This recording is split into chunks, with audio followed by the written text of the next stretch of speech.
Hey everyone, I'm standing on this side for a minute because I just want to bring you around before we get started, so just thought I'd say hi while we wait for a couple people to get on. We're going to be making, well, you're not going to see the end product, but I think I'll come back and do a little video of when I take it out and how I do it, and I'll just post it in the comments later. But we're going to be making my famous pork shoulder that I created with my friend Karina. We had two different recipes we combined, and it's like out of this world. I'm not a big barbecue sauce person, so this is like very different but incredible. It's more like pernil, Puerto Rican pork. Anyway, so we're going to be making that, and we're going to be making what is supposed to be yogurt bark, which a bark would be something that would be spread out in a sheet and broken up. But I thought I would do this different way, and hopefully it works out. I have one in the freezer trying to see. So I think that I will just bring you over and show you now. Okay, so I already started. Let me just turn this around so you're not looking up my nose here. Okay, so this is what I've done so far. I've got these little silicone cups, like, you know, mini cupcake liners. And I've put a piece of strawberry and a couple pieces of blueberry. Now, you can put any kind of fruit you want. You don't have to put them in these little cups. You can put a piece of plastic wrap or something, or parchment, across the bottom of your tray, and you can just mix the fruit right into the yogurt, spread it out, and then break it up once it's frozen. But I decided to go this route because then I can pop them out and put them in a little container, and I have portion control. So we've got blueberries and strawberries, and then these have yogurt. So the yogurt I bought, but normally I make my own. I just didn't have the starter for it, which is just a thing of yogurt. I like to use Faya. Let me just show it to you. So I just bought some, and I'm going to make yogurt later.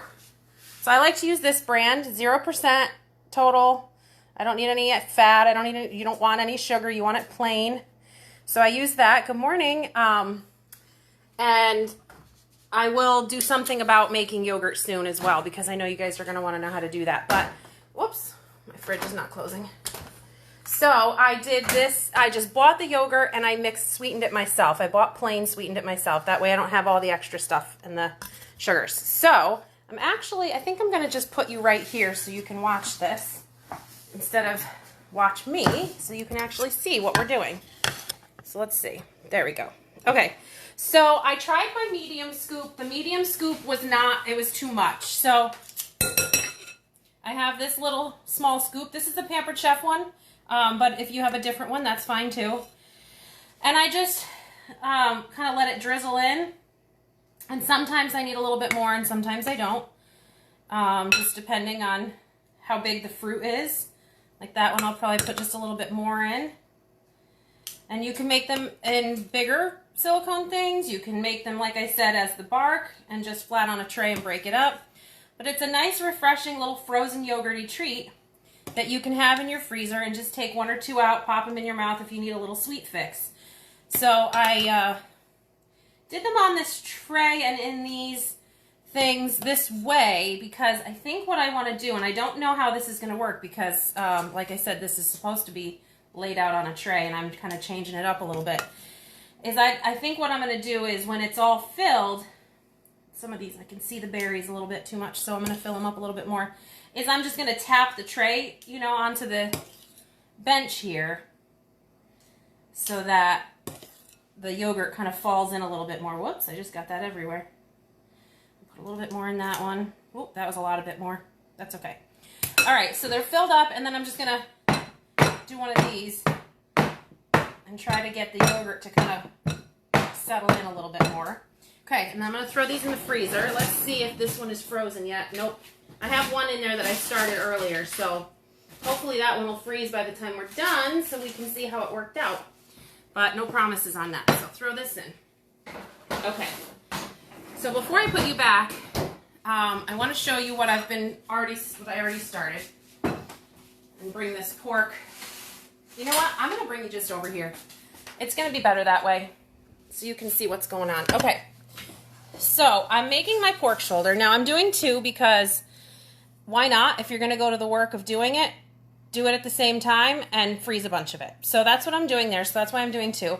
I like to get the pork shoulder with the bone and with the fat cap. Gives it a lot of flavor. Also, the fat cap on top gets really nice and crunchy, and it's almost like a keto potato chip almost. Okay, so right here is homemade sofrito. And sofrito is a mix of red peppers. I can't remember how they say them, but dolce peppers, D-O-L-C-I, I think, or dolce, something like that peppers. Raciao or racao, however you say that, which is like a cilantro type leaf. Cilantro's in there, onions in there, no seasonings, no oils, no nothing. It's just veggies and herbs in here. You can buy this already made, but I will post a couple of recipes that you could buy in the store as well. I've found it in the produce section and the freezer section. Okay, so over here is our seasonings. I will post this recipe for the seasonings, but I cut the salt in half because it was way too salty the first time I did it as is. So we've got kosher salt, onion powder, garlic powder, cumin, pepper, and oregano. So what I do is the sofrito will burn on top if you leave it with all the veggies on top. So I mix these up. Let me get a fork to mix my seasoning so you can see. I mix these seasonings up and I save some and put them on the top dry because that will be okay.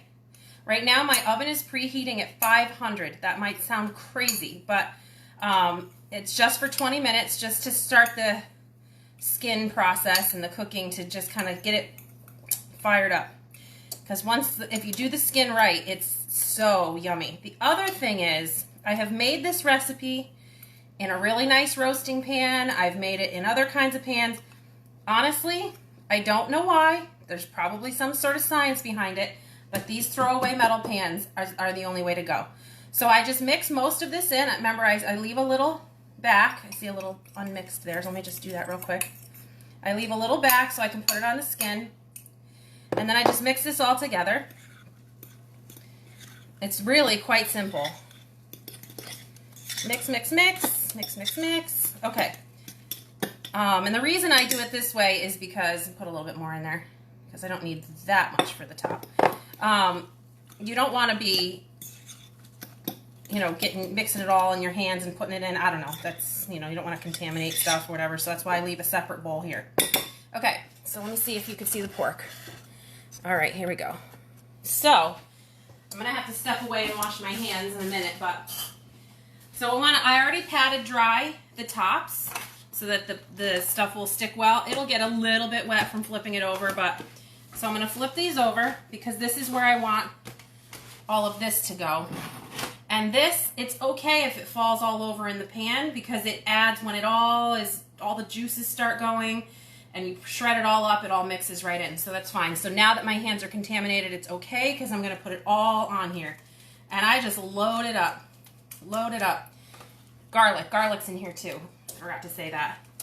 So I just load it up, take it all, put it all in there. It's probably about 2 cups. I make a big batch of sofrito and I freeze it in Tupperwares in like 1 cup-ish portions. So that I have it ready to go when I want to make pork because this is something everybody loves. I make it. I haven't made it in a while, but normally I make it quite often. So just coat it on all the flesh and then we're just going to flip it back over. So that's down there. Some of the stuff that fell off, I will then take and fill in like the sides where I couldn't get it to stick before. Up the front piece here. I get a little bit for this front. And I just load it up. Okay? Take this off the top because it burns and it ruins the flavors. Okay, so let me just wash this off real quick.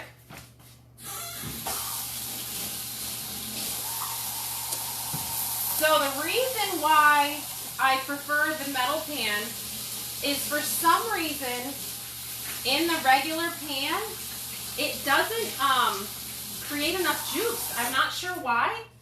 It dries right up and you want the juice and that's how you get away with not using the sugary barbecue sauce and having just this incredible amount of flavor. So I don't know why that is, but that's the way it seems to work. So then I'm going to take my seasoning. It seems like a lot, guys, but trust me, just follow the rules. I'm going to have to wash my hands again, but I needed to do this so I can get this on. So I just spread it out. There's a lot right there, so I'm going to move it around. Kind of got stuck in that little trap there. I mean, this is so simple. I mean, you can see, this is it. This is it. I just got to cover it now. Go wash my hand one more time. So the other piece is, you can decide how you want to do this. My friend Karina likes to completely cover it, and then she likes to broil the skin.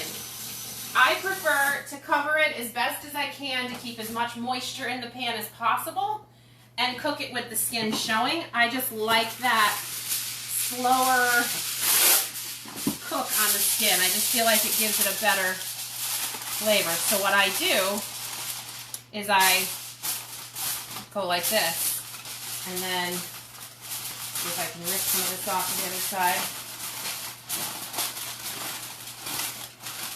So I try to trap as much moisture in as I can, but I don't stress about it because I want that skin to do its thing. So I try to just do like this. Now I also have it on a flat sheet pan because it's heavy and it's not always easy to get in and out of the oven. So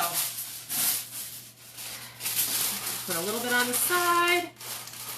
So it's not going to be perfectly covered, but it's something that helps keep a little bit of it in, like I said. And then I'll just put a little bit down the middle.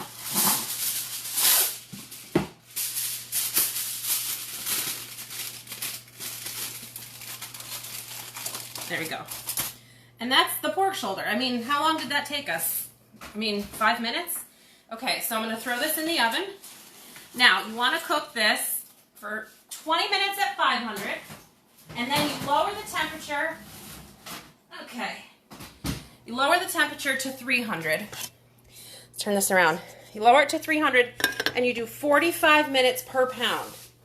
Okay? Or 45 minutes per pound, or until it is pulling apart with like butter. I mean, it just falls right apart with forks. If you get to the center, like the top will do that anyway, but if you get down to the middle and it's not pulling apart, just throw it back in for a little longer. It's fine. You want it to be able to, I mean, it should just fall right off the bones. So then when you take it out, you want to let it sit for 30 minutes. And I'll show you this later. I'll post a video down below. So you want to let it sit for 30 minutes. That fat cap and skin, that will just boop, pop right off. And that will be, you could just break it up and eat it. And then everything will shred. So that's the pork shoulder. The one other thing I wanted to show you was, I don't know if you saw my story this morning with the egg and the bread. And I'm just doing this because it was so nostalgic. And it was just kind of made me happy thinking about it.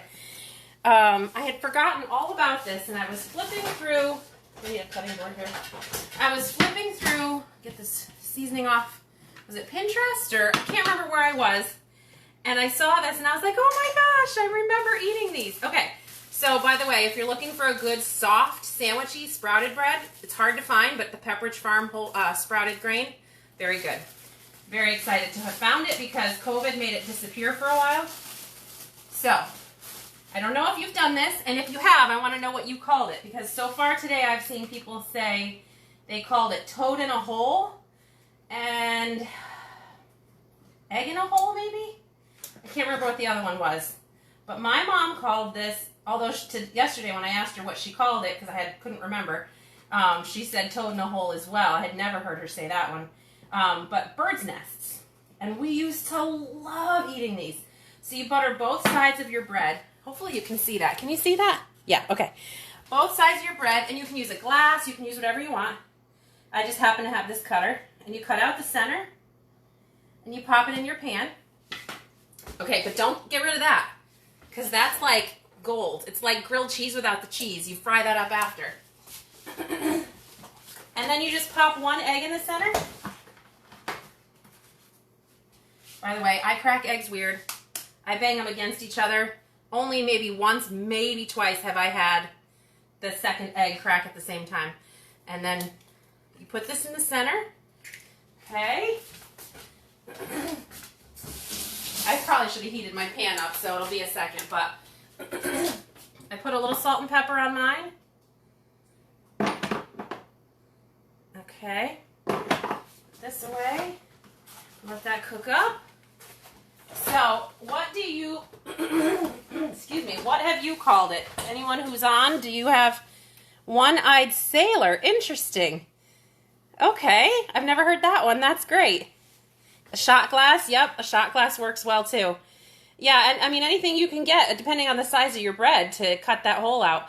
I just love these things. And then you have this little piece, excuse me, you have the toast, and you have this little piece, and you use it to dip in the yolk.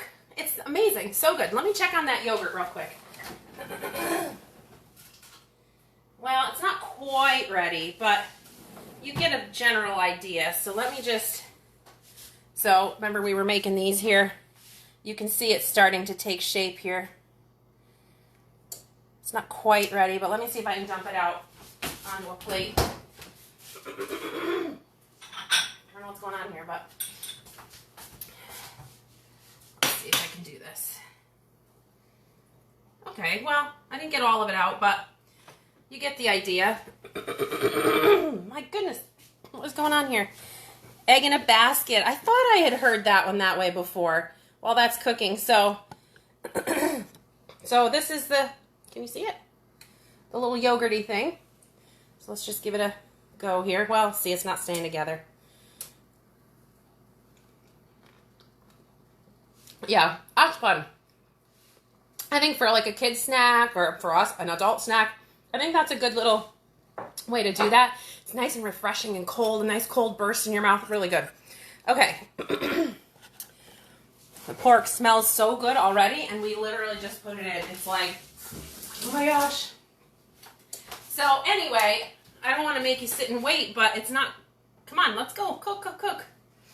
Let me see if it'll let me flip yet. It's not quite ready yet. But anyway, so yeah, so the yogurt bark, like I said, you could put it out on a tray and just break it up. We got the pork shoulder. I'll show you.